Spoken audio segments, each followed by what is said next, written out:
నమస్తే welcome to Suman TV. నేను మీ విష్ణు. ప్రస్తుతంతో పాటు స్టాక్ మార్కెట్ అనలిస్ట్ జీవి సత్యనారాయణ గారు ఉన్నారు. వారితో మాట్లాడదాం. సార్ నమస్తే సార్. నమస్తే. సత్యనారాయణ గారు, ఇవాళ ఈ గోల్డ్ మార్కెట్కి సంబంధించిన న్యూస్ ఒకటి చదివాను. 2021-22 సంవత్సరంలో 33% దిగుమతులు పెరిగాయంట. దాదాపు 3.45 లక్షల కోట్ల విలువైన బంగారం, అంటే 842 టన్నుల బంగారం దిగుమతి అయినట్లు అధికారిక గణాంకాలు తెలియజేస్తున్నాయంట.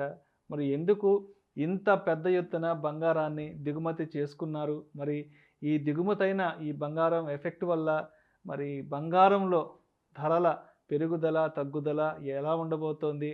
అండ్ ఇన్వెస్ట్మెంట్గా చూసే వాళ్ళకి మరి ఈ బంగారాన్ని ఇప్పుడు కొనిపెట్టుకోవడం మంచిదంటారా? అదేవిధంగా ఏదైనా ఈవెంట్స్కి శుభకార్యాలకి బంగారం కొనుగోలు చేసే వాళ్ళకి ఇది సరైన సమయమే అంటారా? ఇది ఓకే. ఇప్పుడు ప్రస్తుతం అయితే టాపిక్లో ఇది మంచి కంటెంట్. ఎందుకంటున్నానంటే ఎప్పుడైతే జనరేషన్ అంటే ఎడ్యుకేషన్ అంటే మన పిల్లలు ఇప్పుడు ఆడపిల్లలు అనుకోండి, మగపిల్లలు అనుకోండి, బాగా ఎడ్యుకేషన్ అయిపోయింది. ఈ సాఫ్ట్వేర్ జాబులు ఏవైతే బాగా రావటం వలన కొనుగోలు శక్తి పెరిగింది. అంటే ఇన్కమ్ పెరిగింది. ఇన్కమ్ పెరిగి ఖర్చులు తగ్గినాయి. ఇప్పుడు వాళ్ళందరూ కూడా ఇప్పుడు జనరేషను వేస్ట్ ఖర్చులు చేసే ఆలోచనలో లేరు. ఎంతసేపటికి సేవింగ్సు, ఇన్వెస్ట్మెంటు లేకపోతే ఏదైనా ఎసెట్స్కి మీద చూపిస్తున్న ఇంట్రెస్టు, అనవసరపు ఖర్చుల మీద లేరు వాళ్ళు. మదుపు పొదుపు రెండు అంతే. అందుకని దానివల్ల ఏం జరుగుతుంది అంటే, ఒకటి నెంబర్ 2, గవర్నమెంటు ఇంపోర్ట్ డ్యూటీ కొంచెం తగ్గించడం, కస్టమ్స్ డ్యూటీ తగ్గించడం జరిగింది ఈ మధ్య.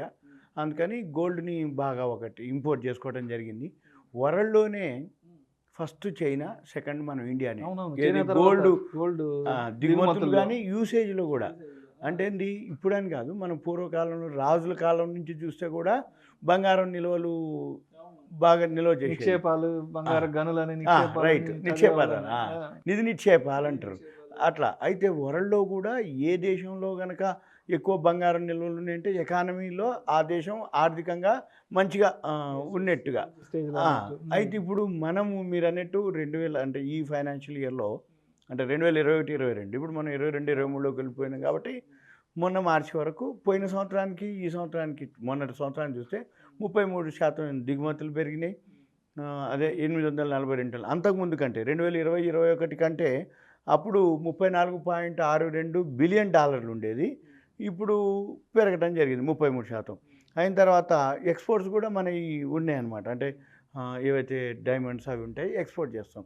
అవి $39 బిలియన్ ఉన్నాయి ఎక్స్పోర్ట్స్ కూడా మనకి. అయితే ఇప్పుడు ఒకటే మనం చూడాల్సింది, ఎవరికాడైతే కొనుగోలు శక్తి పెరిగిందో మనలో, కొనుగోలు శక్తి పెరిగింది అంటే బంగారం జనరల్గా. ఎందుకంటే చూయించుకోవటానికి కానీ ఎక్కడైనా సరే ఫైనాన్షియల్గా సౌండ్ అంటే ఫస్ట్ ఇళ్ళు, జాగలు, బంగారం అవి ఎంత బాగా ఉన్నాయంటే వాళ్ళు బాగా ఫైనాన్షియల్గా సౌండ్ పార్టీ అంటారు. ఇది కూడా అంతే అనమాట. అదొకటి. ఇక రెండోది, ఇప్పుడు ప్రజెంట్ సిచ్యువేషన్లో రెండు అనమాట. ఈ మధ్యకాలంలో మీరు చూస్తే ఎక్కడ చూసినా గోల్డ్ జ్యువెలరీ షాపులు ఓపెనింగ్లు శని ఆదివారం. ఇప్పుడు అంటే ఫెస్టివల్స్ అనుకోండి, మ్యారేజ్ సీజను, పండగలు వస్తే శని ఆదివారం పేపర్ చూడండి, పెద్ద పెద్ద ఫుల్ పేజీ అడ్వర్టైజ్మెంట్లు ఉంటాయి. ఏమని? రేపే ప్రారంభం, ప్రముఖ సినీ తారలు ఇట్లా అంటే అడ్వర్టైజ్మెంట్లు, కొత్త కొత్త బ్రాంచీలు, లేటెస్ట్గా ఒక్కొక్కళ్ళు కాంపిటీషన్. ఇప్పుడు మేళాలు పెడతారు, అంటే బ్యాంగిల్స్ మేళా అంటారు.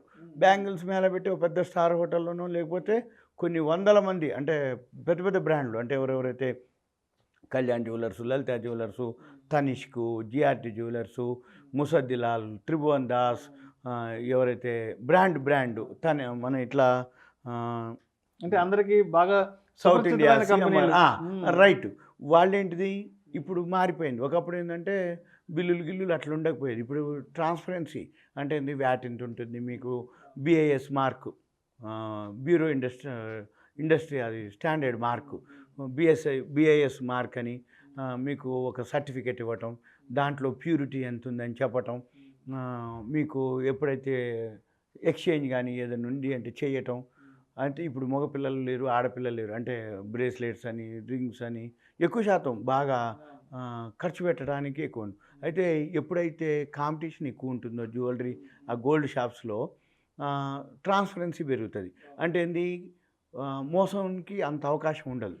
క్వాలిటీలో కానీ ప్రైస్లో కానీ మినిమం ప్రైస్ అంటే మార్జిన్ తక్కువ వేసుకొని మనకి సర్వీస్ చేస్తారు. రెండోది కాంపిటీషన్ ఎక్కువ ఉన్నప్పుడు ఏంటంటే వాళ్ళు బ్రాండ్ కోసం అని చెప్పేసి మినిమం మార్జిన్ మీద మనకి సర్వీస్ చేయటం కానీ, ఈ మధ్య కాలంలో మనకి టీవీలు కానీ పేపర్లు కానీ విపరీతమైన అడ్వర్టైజ్మెంట్స్ అనుకోండి అవన్నీ.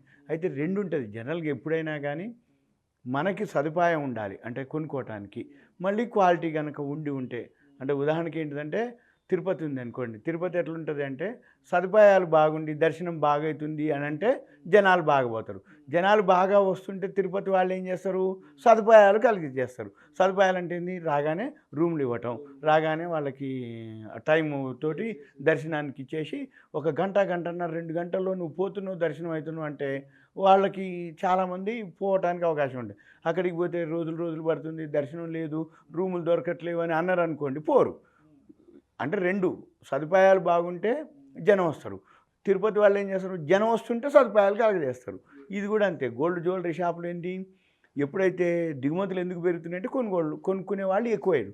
కొనుక్కునే వాళ్ళు ఎక్కువయ్యారు కాబట్టి షాపులు ఎక్కువైనాయి. షాపులు ఎక్కువైనాయి కాబట్టి కొనుక్కునే వాళ్ళు ఎక్కువ. అంటే దీనికి ఒక అవినాభావ సంబంధం. కొంటున్నారు కాబట్టి మేము అమ్ముతున్నావు కాబట్టి మేము కొనుక్కుంటున్నాం. అంటే కొనుగోలు శక్తి ఎప్పుడైతే ప్రజల్లో పెరిగిందో, అంటే ఇప్పుడు న్యూ జనరేషన్ ఏదైతే ఉందో, అమ్మాయి అనుకోండి మ్యారేజ్కి కావాలి, అబ్బాయి అనుకోండి కోడలకు కావాలి. అందుకని తల్లిదండ్రులు ఇప్పుడు ఏం చేస్తుర్రు, ఎప్పుడైతే ఎడ్యుకేషన్ అయిపోయి జాబ్లోకి వచ్చిండో అప్పటి నుంచే సేవింగ్స్ మొదలు పెడుతున్నారు. ఉదాహరణకి ఇప్పుడు ఓల్డ్గా అంటే ఆర్నమెంట్స్ కొని చేయించే సిచ్యువేషన్ లేదు ఇప్పుడు. ఎందుకోసం అంటే ఆర్నమెంట్స్ చేయించినాక కోడలు వస్తుంది, అంటే కొడుకు కోడల కోసం చేపిస్తారు. చేపిస్తే ఇది అవుట్డేటెడ్, ఈ మోడల్ నాకు వద్దు అంటది. అనవసరంగా అబ్బా మిస్ అయిపోయినాడు. సపోజు తల్లిదండ్రులు ఏం చేస్తారంటే మా దగ్గర పైసలు ఉన్నాయని కొని పెడతారు. ఈ అమ్మాయి పెళ్ళి ఇంకొక అంటే ఆ ఏజ్ వచ్చేటప్పటికి అమ్మాయి అంటది కదా, ఇవన్నీ అవుట్డేటెడ్ నాన్న అని అంటది. అందుకని ఇప్పుడు ఎలా ఉంది అంటే ఎవరైతే సేవింగ్స్ చేస్తారో 24 క్యారెట్స్ అన్ని బ్రాండ్ తోటి బ్యాంకులే ఇస్తున్నాయి. ఇప్పుడు యాక్సిస్ బ్యాంకు, ఇండస్ఇండ్ బ్యాంకు అన్ని బ్యాంకులు ఇస్తున్నాయి. ఆ బ్యాంకుల్లోంచి డీలర్లు ఉంటారు, డిస్ట్రిబ్యూటర్లు ఉంటారు. డిస్కౌంట్ ప్రైస్కి, ఎంఆర్పి ప్రైస్కి మార్కెట్లో ఏవైతే కొన్ని యాప్లు ఉన్నాయి, వెబ్సైట్లు ఉన్నాయి, 24 క్యారెట్స్ గోల్డ్ కాయిన్ మీరు ఆన్లైన్లో బుక్ చేసుకుంటే విత్ బిల్ తోటి మన ఇంటికి కొరియర్ వచ్చేస్తుంది. 1 gram 2 grams 24 carats purity. Suppose మనం కాడ ఒక 30-40 జమ చేసుకున్నాం అంటే ఒక 6 నెలలు, సంవత్సరం, 2 ఏళ్ళు అంటే ఒక 2-3 ఏళ్ళు ప్రతి నెల ఒక్కొక్క గ్రాము ఈ 2 గ్రాములే కనుక మీరు కొనుక్కుంటే, ఇప్పుడు మా వాళ్ళు చాలామంది కొనుక్కుంటున్నారు, మేము కూడా చాలామందికి చెప్తున్నాం.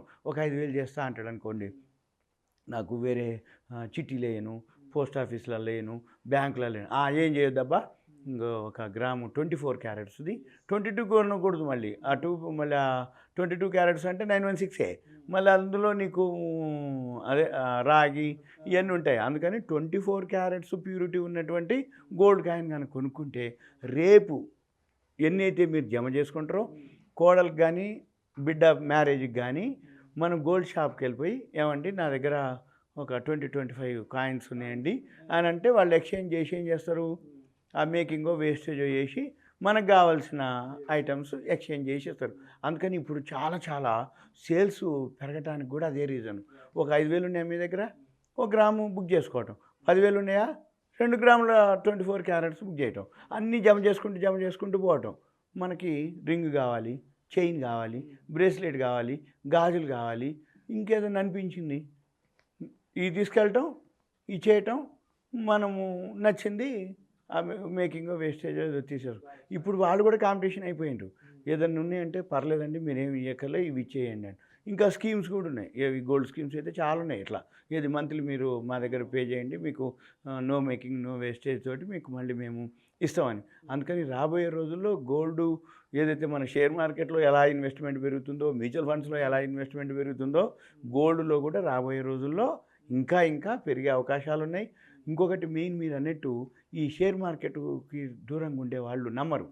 ఈ షేర్ మార్కెట్ అంతా జూదమనో వ్యసనమనో లేకపోతే రేస్ అనో ఏదో ప్యాకెట్ అనో రకరకాల రకరకాల అపోహలు ఉంటాయి. ఆలోచనలు ఉంటాయి. వాళ్ళకి నమ్మరు. వాళ్ళు ఎంతసేపటికి వస్తు రూపంలో కనపడాలి.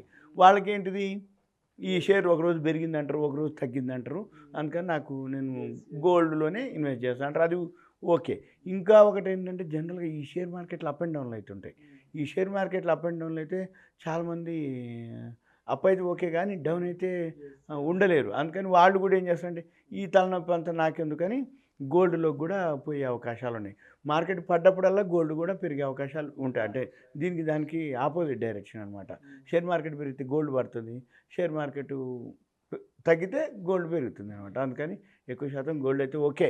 అది ఇంకోటి చెప్పక్కర్లే గోల్డ్ గురించి. మన పురాతన కాలం నుంచి కూడా గోల్డ్ అనేది ఎవర్ గ్రీను. అందుకని దాని గురించి ఎక్కువ అయితే మొత్తంగా గోల్డ్‌లో ఇన్వెస్ట్‌మెంట్ పెట్టాలి లాంగ్ టర్మ్ కోసం అనుకున్న వాళ్ళకి ఇది సరైన సమయం అంటారా? మంచి టైం. అంటే సరైన సమయం అని కాదు. ఎప్పుడుంటది గోల్డ్ కోసం సరైన సమయం అనేది ఏముండదు. ఇప్పుడు మన అంటే ఒక తరం అనుకోండి. తరం ముందుకు పోతే మా అప్పుడైతే 4000 ఉంది, 2000 ఉంది అని చెప్తారు. ఇంకా అంతకంటే ముందు తరానికి పోతే రూ. 100 ఉంది, రూ. 40, రూ. 50 అని చెప్తారు. అంటే ఆ రూ. 100 పోయి అంటే 2 డిజిట్స్ పోయి 3 డిజిట్స్‌కి వచ్చింది. 3 పోయి ఇప్పుడు 4కి వచ్చింది. ఇప్పుడు 50,000 పైన ఉంది కదా! మరి ఇంకొక 10 ఏళ్ళో, 15 ఏళ్ళో పోయిన తర్వాత ఇప్పుడు మ్యారేజ్ చేసుకున్నోళ్ళు మా అప్పుడైతే 50,000 ఉంది. ఇప్పుడు 70,000 అయిందని అంటాడు. ఏది తర్వాత తరం. ఇంకో 10 ఇయర్స్‌కి.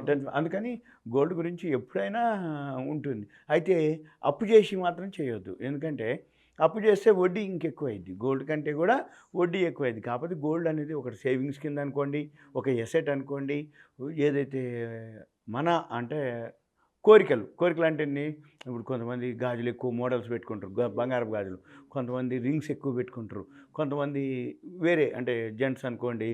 జెంట్స్ కూడా ఈ మధ్య కాలంలో చైన్లు మోడల్స్, రింగ్స్, బ్రేస్లెట్స్ అట్లా చేయించుకునేటోళ్ళు చాలామంది ఉంటారు. కాబట్టి అది ఒక ఎసెట్ కింద చూసుకొని చేసుకుంటే మళ్ళీ ఎట్లాగో పెరుగుతుంది. కానీ డిపాజిట్లు వాటితో పోల్చి వడ్డీ లెక్కలు వేస్తే మాత్రం మళ్ళీ వర్కౌట్ కాదు.